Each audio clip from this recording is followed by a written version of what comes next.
ठाकरे यांचं नाव आलेलं याचिका दाखल झाली. दिशा सालियन इश्यू जो वारंवार विरोधकांनी केलेलं क्रिएट हा प्रोग्राम आहे. तो प्रश्नाला बगल देण्यासाठी सरकार हा प्रयत्न प्रत्येक अधिवेशनात करताना आपण पाहतो आहे. महाराष्ट्रामध्ये जो गुजरात पॅटर्न या सरकारने जो आणलेला आहे त्याचंच हे चित्र आहे. लोकांच्या व्यक्तिगत जीवनामध्ये घुसणं, मूळ मुद्द्याला जनतेच्या मूळ मुद्द्याला डायव्हर्ट करणं आणि व्यक्तिशः लोकांची बदनामी करणं हा या सरकारने चालवलेला एक अजेंडा आहे.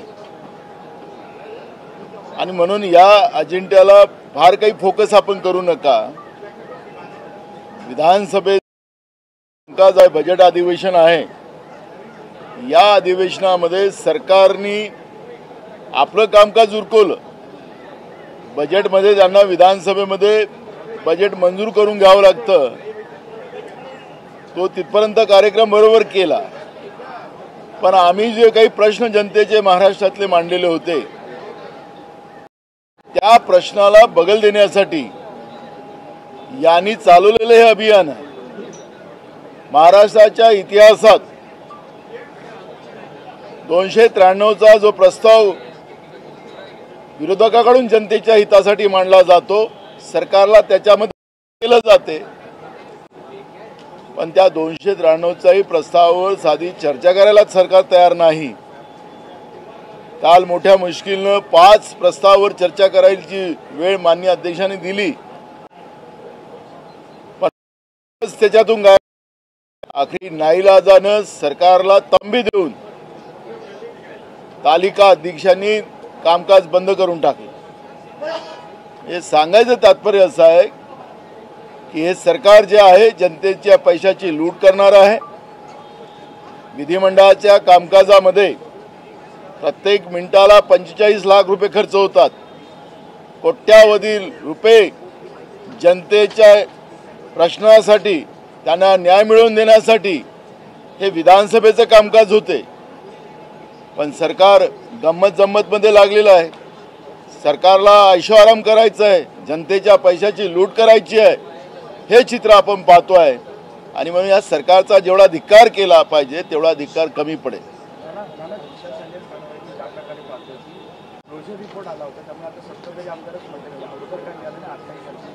मला त्याच्यावर काय बोलायचं नाही. मुद्दा असा आहे, हा प्रश्न सातत्यानं अधिवेशनातच का उठतो? प्रकरण कोर्टातलं आहे. हा प्रश्न अधिवेशनातच का उठतं? या मुळावर आपण माध्यमांनी गेलं पाहिजे. जनतेचे प्रश्न संपले त्या महाराष्ट्रातले. औरंगजेबाच्या कबरीचा मुद्दा उचलून सत्ताधीशांनी त्या कबरीच्या जागी आता नवीन लाश निर्माण करण्याचे प्रयत्न करतात महाराष्ट्रामध्ये. मुर्दे उगदायचे आणि नवीन प्रेत महाराष्ट्रामध्ये तरुणांचे तयार करायचे. हे काय सरकार पाप करताय की नाही हे तर स्पष्ट होत आहे ना. त्याच्या या कोर्टामध्ये असलेल्या प्रकरणामध्ये अक्षय शिंदेचं प्रकरण हे या सरकारला खऱ्या अर्थानं माननीय उच्च न्यायालयाने जे दिशादर्शक जे दिलेलं आहे त्याच्यावरही चर्चा करायला तयार नाही सरकार. सरकारनं हायकोर्टाने त्यांच्या ताशेरे ओढले. तुम्ही फॅक्ट एन्काउंटर केला, पोलिसांवर अजून गुन्हे दाखल केले नाहीत. का नाही केलेत? कारण की त्यांना वरतून आदेश होते. त्या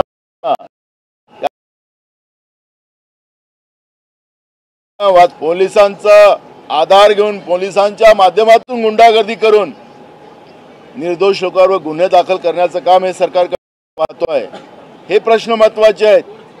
महाराष्ट्रामध्ये अधिकाऱ्यांच्या माध्यमातून गुंडेशाही करण्याचं पाप, पोलिसांच्या माध्यमातून गुंडेशाही करण्याचं पाप हे सरकार करताना उघड्या डोळ्यानं आपण पाहतोय. आणि कोर्टाने ताशेरे ओढलेले आहेत. का अक्षय शिंदेच्या बद्दलचं मुख्यमंत्री बोलत नाही?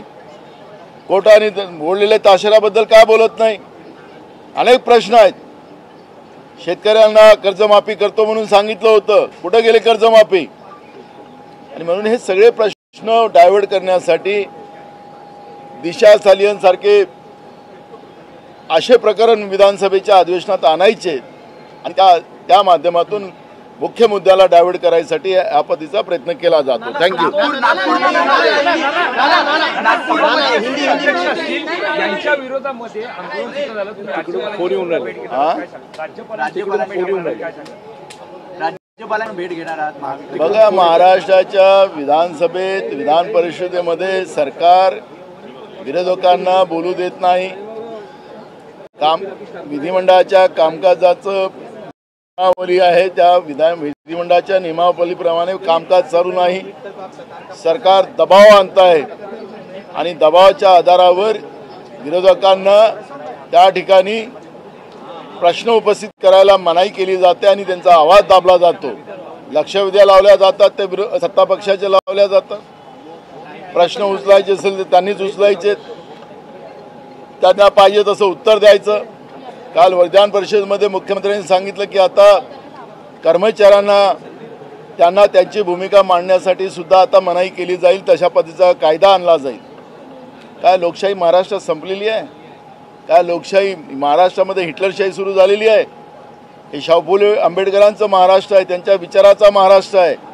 या महाराष्ट्रामध्ये लोकांचा आवाज दाबण्याचा प्रयत्न सरकार करते आहे. त्यांना पाहिजे त्या पद्धतीचे चुकीचे कायदे पाशवी बहुमताच्या आधारावर ते करतात आहेत. हे महत्वाचे प्रश्न आहेत.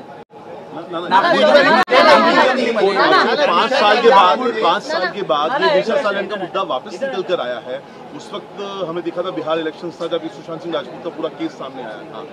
अरे सुशांत सिंह राजपूत का भी इशू जो मोदी सरकार ने उनके ऊपर सीबीआई लगाई थी, क्या सीबीआई का रिपोर्ट है? बिहार का चुनाव खत्म, सीबीआई बंद. आज राज्य की सरकार हो या मोदी की केंद्र की सरकार हो, ये सत्ता का दुरुपयोग करते हुए आपको देखने मिलता है. महाराष्ट्र में जब जब भी विधानसभा का अधिवेशन आता है तब तब दिशा सालियन का इशू लाकर विषय को डाइवर्ट करने का काम किया जाता है. अब मुझे ये सवाल उठाना है कि महाराष्ट्र के सब इशू खत्म हो गए? महाराष्ट्र के किसान सबसे ज्यादा आत्महत्या पूरे देश में कर रहे हैं. किसानों के बारे में क्यों चर्चा नहीं की जाती है? सबसे ज्यादा देश में अगर कौन से राज्य में अगर युवा बेरोजगार है तो महाराष्ट्र में है. उसके बारे में चर्चा क्यों नहीं होती? गरीबों के हाल बेहाल है. उनको राशन के दुकान में अनाज मिलता है, वो खाने के योग नहीं है. निकृष्ट खाना वहाँ पे अनाज दिया जाता है. उसके बारे में सरकार बात नहीं करती. सरकार हर जगह फेल हो चुकी है. कानून व्यवस्था पूरी महाराष्ट्र में खत्म हो चुकी है और अपने पाप छुपाने के लिए इस तरह का दिशा सालियन का सब्जेक्ट हर विधानसभा में लाकर विषय को डाइवर्ट करने का पाप सरकार कर रही है. और महाराष्ट्र की जनता जानती है कि ये सरकार को जो पाशवी बहुमत मिला है और वो झूठ, वो फरेब से इनको बहुमत मिला है, ईमानदारी से नहीं. जनता ने इनको वोट नहीं दिया है, लेकिन फरेब के वोटों के आधार पर ये अपनी राजनीति रोटियां सेकने का पाप ये सरकार कर रही है. जनता इनको सबक सिखाएगी. उसके फादर किसी प्रेशर में हैं, कोई दबाव डाला गया है? मैं किसी के बारे में बात नहीं करना चाहता. ये हर विधानसभा के सेशन में क्यों प्रश्न उठता है, ये मेरा सबसे बड़ा सवाल है और सरकार इसका जवाब दे. नागपुर दंगली